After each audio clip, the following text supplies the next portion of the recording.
Oke Mon, sekarang kita mau tanya jawab ya. Ini kan gue udah post nih foto lo di Instagram gue. Gue tanya apakah ibu-ibu di luar sana ada pertanyaan terkait dengan masalah keuangan, utang-utang, investasi maupun tabungan dan lain sebagainya. Apapun itu yang terkait masalah keuangan, finansial, keluarga. Mereka ada pertanyaan nggak? Nah ternyata sini ada pertanyaan dari Diah Ningrum 19. Oke. Kak, gimana ya ngatur keuangan kalau keduanya sama-sama kerja? Baiknya gimana? Bagus dong, dua-duanya kerja ya, Mon? Bagus, double income Double tuh. income. Kayak aku sama suami. Asik. Oke, kalau misalnya double income sih justru lebih bagus ya karena kalian punya penghasilan lebih banyak dibandingkan yang single income. Cara ngaturnya sih sebaiknya sama-sama ya antara suami dan istri. Total pengeluaran berdua berapa, total pemasukan berdua berapa. Kemudian sisa dari situ dana darurat dijadiin satu, juga investasi, sisanya baru diinvestasikan. Oke. Kalau kalian bingung masalah dana darurat dan segala macam, nanti ditonton video kita yang di depan-depan situ, nanti ada masalah dana darurat, investasi dan segala macam. Jadi gitu di-combine aja kalau suami istri untuk manage keuangannya. Gitu. Jadi satu. Jadi jangan duit suami, duit istri, duit suami kadang di aku duit istri. Jadi satu, semuanya ibu-ibu jangan tutup-tutupan gitu kan ya. Bapak-bapak juga jangan tutup-tutupan. Kadang suami nggak mau kebuka penghasilannya berapa. Dikentit dulu sedikit buat uang jajannya dia gitu. Jadi nggak kebuka. Jadi semuanya jadi satu. Harus transparan ya bener, kalau suami istri.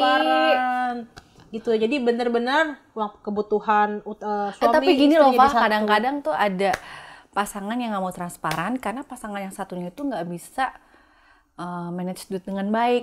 Kalau dikasih tahu kadang-kadang nanti yang satu itu bisa boros ya dipakai uangnya. Oke ya bingung juga sih ya. Kalo tapi kayak gitu ketika lo udah nikah ya dibicarakan aja ya supaya bisa mengerti. Kita Diki, penting nggak sih asuransi pendidikan buat anak apa Mon? Oke, asuransi itu pada dasarnya untuk yang pendidikan tuh adalah asuransi jiwa. Jadi kalau misalnya sampai kenapa-napa dengan yang membiayai si anak itu, maka uang pertanggungannya akan keluar untuk nanti jadi dana buat kebutuhan si anak. Nah kalau menurut saya pribadi ya, sebaiknya kalau mau beli asuransi pendidikan, beli yang tradisional, yaitu yang untuk cover jiwa kalau dia kenapa-napa. Nah, tetapi ada juga yang beli asuransi pendidikan yang berupa tabungan ya. Ya bener.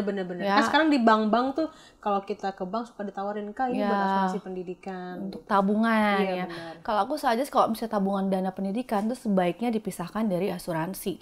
Jadi kita nabung investasi buat si dana pendidikan si anak. Jadi beli saham? Beli tergantung jangka waktunya berapa lama. Kalau jangka waktunya pendek ya investasi di deposito atau di... Nah kayak si Kayla sekarang usianya setahun. Nanti gue mau buat anak gue masuk SD, masuk SMP. Berarti itu jangka panjang ya Mon ya? Ya lumayan panjang lah ya. Itu beli ke asuransi. Boleh ke reksadana pendapatan. Reksadana pendapatan tetap. Kalau misalnya buat nanti di SMA atau kuliah, boleh beli reksadana saham. Reksadana saham gitu. Ataupun kalau memang kalian memang cukup berlebih bisa beli properti ya Mon. Bisa juga, properti juga jangka panjang juga dia naiknya juga lumayan ya. Next dari Gadi Prasti, Kak, cara nabung kalau cuma suami yang kerja dan istri IRT, Kak, ibu rumah tangga ya, dan belum punya rumah, gaji 5 jutaan. Thanks Kak Elva. Oke, nah buat pertanyaan sih siapa tadi? Gadi Prasti. Gadi Prasti, cara nabung yang kerja suami gajinya 5 juta, istrinya ibu rumah tangga. Ya simpel aja sih sama kayak yang di vlog sebelumnya ya. Tetap di list dulu pengeluarannya berapa, di manage pengeluaran yang nggak perlu di-cut ya, kalau bisa jangan boros-boros. Kemudian sisihkan dana darurat, lalu sisanya kalau ada lebih dari dana darurat diinvestasikan. 3 itu dulu deh, jangan banyak-banyak. Itu insight dari sisi ekspertis ya. Boleh saya kasih masukan sebagai sesama ibu-ibu? Silakan ibu-ibu, gimana? Kalau dari gue sih misalnya kalau suaminya gajinya segitu dan istrinya nggak bekerja sebagai ibu rumah tangga. Nah zaman sekarang ini kan digital ya ibu-ibu ya. Ibu-ibu bisa bekerja online kalau ya? Iya, kalau kamu jago ini bikin kayak kue. Elva, vlogger ya. Kalau kamu jago bikin kue, kamu bisa bikin kue dipasarin dari teman-teman, mulut ke mulut. Betul. Jago masak nih kayak Moncita, bisa masak gitu ya. Dikit. Ataupun misalnya dagang online itu banyak banget peluangnya. Jadi kalau kalian di rumah bisa sambil bekerja gitu. Sekarang udah nggak zaman deh, maksudnya Kerja di kantor, iya, ibu nggak rumah tangga, harus. pure ibu rumah tangga gitu, kayak nggak bisa bekerja itu nggak bisa, udah nggak kayak gitu. Sekarang kan lo cari duit bisa di mana aja dan kapan saja. Zaman gue dulu gue sempat buka akun di sebuah e-commerce gitu. Gue jualan popok, Mon. Wow. Jadi gue ngambil dari agen popok besar. Nah, per popok tuh gue kayak untung 2-3 ribu sampai 5 ribu. Dong. Nah gue dagang tuh di situ. Nah, itu omsetnya juga cukup lumayan gitu. Kamu bisa lah, banyak peluang untuk bisa, misalnya kalau gaji segitu cukup ya puji Tuhan gitu. Kalau memang nggak cukup, kamu bisa cari peluang lain untuk bisa membantu pendapatan suami. Banyak peluang sih ya Pak ya zaman sekarang, jadi bisa dicari. Tapi kalau untuk cara mensisihkan dan nabungnya tetap pakai ancang-ancang si Moncita bilang tadi, semua kebutuhan utama dibayarin dulu, disisihkan dulu. Kalau memang ada sisa dibuat tabungan ya, Mon. Tabungan, dana darurat, kalau udah terpenuhi baru sisanya investasi. kamu. Dia Kurniasari sebaiknya punya berapa jenis tabungan ya? Tergantung tujuan. Jadi kita pertama set tujuan dulu. Dana darurat sudah mutlak. Nah, kemudian investasi ini kalian pilih tujuannya untuk apa. Oh, kalian punya anak untuk dana pendidikan anak. Kemudian dana pensiun. Jangan lupa pensiun disiapkan sejak dini ya. Jadi kalian bisa pilih berdasarkan tujuan. Tapi kalau rekening bank sih nggak perlu banyak-banyak ya. Mungkin 2 juga udah cukup sih aku rasa. Suami 2, istri 2, banyak. Jangan suami 2, istri 2 nanti bayar adminnya banyak. Tuh, kalau gue semua bank ada rekeningnya, Bon. Waduh, biaya adminnya berapa Tapi tuh? kagak ada saldonya ya. Iya, tapi bener juga, gue nggak mikir sejauh itu lah. Sebagai Moncita, seorang analisis keuangan, dia banyak. Ini loh, adminnya diperhatikan loh, hebat. Oh ya, untuk mengurangi juga kalau ngambil ATM tuh ya, jangan asal ATM diambil. Kadang kan gue suka males, yang penting ATM bersama gue ambil. Padahal aja. Lumayan, 7.500 ya. Betul. Bener loh, sedetail mungkin coy. Nah lanjut ya, ini dari Septian_Mahendra 19. Kamu mulai usia berapa anak harus punya asuransi pendidikan? Oke, jadi kalau untuk dana asuransi pendidikan anak sebaiknya dimulai sejak dini. Pastinya kita mau anak kita pasti buat sekolah kan. Jadi sejak anak itu lahir ya, amit-amit kalau sampai ada apa-apa dengan si penanggung anak ya, dia seenggaknya udah ada dana asuransi untuk pendidikannya. Gitu, iya. Jadi ketika brojol langsung dibikinin asuransi pendidikan juga nggak apa-apa ya. Nggak apa-apa. Jadi kalian nabungnya justru makin lama. Jadi mungkin yang ditabung juga nggak begitu banyak, tapi karena kan jangka waktunya tuh lumayan panjang, jadi nggak terlalu berat, mungkin dicicilnya pelan-pelan ya. Betul. Rahmawati.rahma. Selama ini cuma investasi dalam bentuk emas. Sebenarnya efeknya rugi apa enggak sih?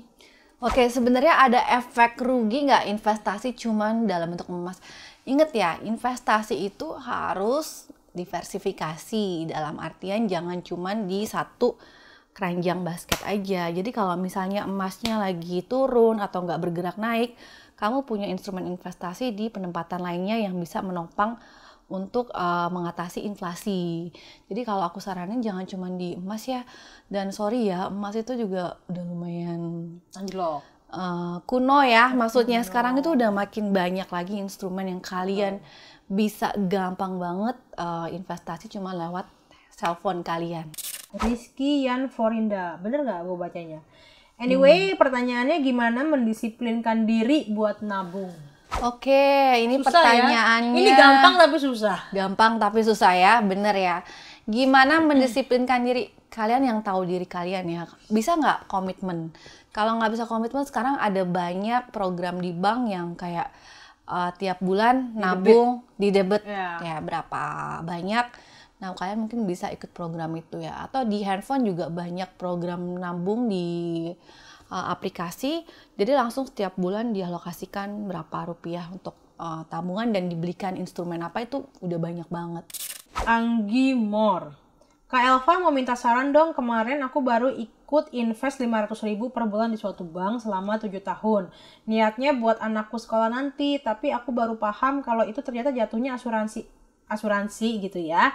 ada potongan dan lain-lain, galau nih mau lanjut atau enggak. Baru 2 bulan sih, maaf ya curhat, abis aku bingung cara nyisihin buat anak sekolah, mohon sarannya jika berkenan, thanks. Nah oke, ini kita perlu cermat ya, ini dia asuransinya tuh biayanya berapa aja per bulan. Jadi dalam asuransi itu ada potongan biaya administrasi, ada potongan biaya asuransi, tergantung besarnya itu tergantung dari jumlah uang pertanggungan. Kalau misalnya dia kenapa-napa itu akan cair. Nah itu worth it atau enggak? Ya kayak saya bilang, kalau beli asuransi untuk pendidikan atau untuk jiwa kita kalau kenapa-napa ada warisan buat anak, sebaiknya beli asuransi tradisional. Yang mana kalau kita pakai itu dia kita pakai nggak pakai itu angus, tapi ada mengcover jiwa kita. Nah kalau untuk tabungan sebaiknya dipisahkan daripada asuransi, karena ya biayanya itu ada biaya. Tapi kan di setiap bank, kalau tadi kan lo bilang kalau misalnya lo nggak bisa nabung, ya lo ikut aja program di bank yang didebit setiap bulan disisihkan. Nah ini maksud lo yang seperti ini kah, didebit setiap bulan yang ternyata dia embel-embelin asuransi? Tapi ini atau... kan ya makanya ini kan program yang ternyata embel-embelnya insurance ya. Aku sih nggak suggest ya, mendingan kalau debit itu yang benar-benar buat tabungan. Oh jadi gitu. Kalau kalian di bank bilang di debit, minta dimasukkan dialokasikan ke rekening lain ya, kayak virtual account. Nanti kalau udah banyak tabungannya baru itu diinvestasikan di instrumen. Aku juga pernah, jadi kayak kalau yang kalian maksud di sini nih, gue juga punya sih jujur aja Mon, dan gue baru tahu ternyata kalau begitu. Tapi gue udah berjalan sekian tahun gitu. Itu tapi kalian juga tanya ya sama orang banknya ini.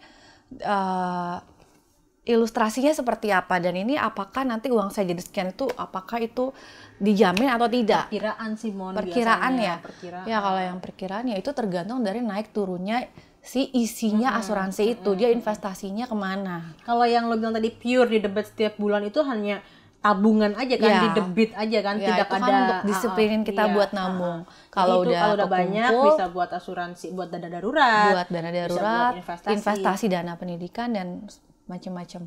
Oke, jadi kalau kamu ke bank bilang ini mau ditabung, bukan mau dibeliin asuransi yang lain.